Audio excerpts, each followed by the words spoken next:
ಸನ್ಮಾನ್ಯ ಮುಖ್ಯಮಂತ್ರಿಗಳು ಕ್ಲಿಯರ್ ಹೇಳಿದ್ದಾರೆ.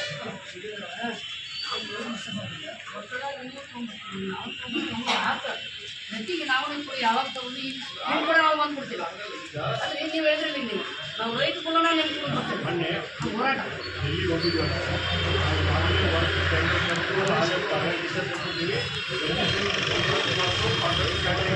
ಈಗೆಲ್ಲ ಕೇಂದ್ರ ಸರ್ಕಾರ ಬಡ್ಡಿ ಕೊಡ್ತೀವಿ ಇದಕ್ಕೆಲ್ಲ ಶಿಕ್ಷೆಯನ್ನು ಹಾಕ್ಬೋದು ಅಂತ ಈ ವಿಷಯವನ್ನು ನಾವು ಸಿ ಎಂ ಸಾಹೇಬ್ ಹೋದಾಗ ಅದನ್ನ ಹೇಳಿದ್ವಿ ಏನಾದ್ರು ಮಾಡಿದ್ರೆ ಕ್ಲಿಯರ್ ಮಾಡಿಕೊಡ್ಬೇಕು ಅಂತ ಒಂದು ಹಂತಕ್ಕೆ ಬಂದದ ಅದು ಬರ್ಲಿಕ್ಕಾದ್ರೆ ಹೋರಾಟ ಇದ್ದೀವಿ ನಮ್ಮ ದಾರಿ ಬಂದ್ರೆ ನೀವು ಶಕ್ತಿ ಮೀರಿ ಜೋಶಿಯವರಿಗೆ ಏನು ಹಾಕ್ಬೇಕು ಹಿಂದೂ ರಾಜ್ಯವ್ರಿಗೆ ಹಿಂದೂ ಹಾಕ್ತೀವಿ.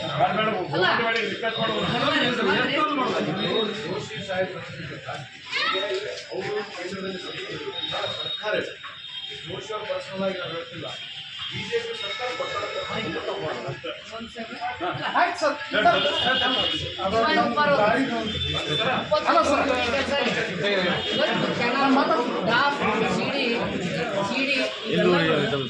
ನಿರ್ಮಾಣ ಇಲ್ಲ.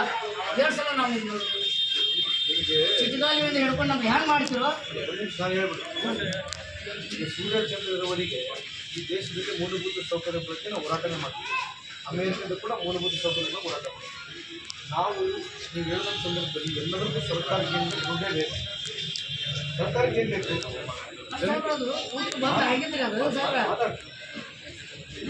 ಯಾವುದೇ ದುಡ್ಡು ಅಂತ ಒಂದು ನೀರಾವರಿ ಪ್ರಾಜೆಕ್ಟ್ ಮಾಡಿದ್ರು ಯಾವಾಗ ಲಾಸ್ಟ್ ಗೌರ್ಮೆಂಟ್ 650 ಕೋಟಿ ಪ್ರಾಜೆಕ್ಟ್ ಅದು 600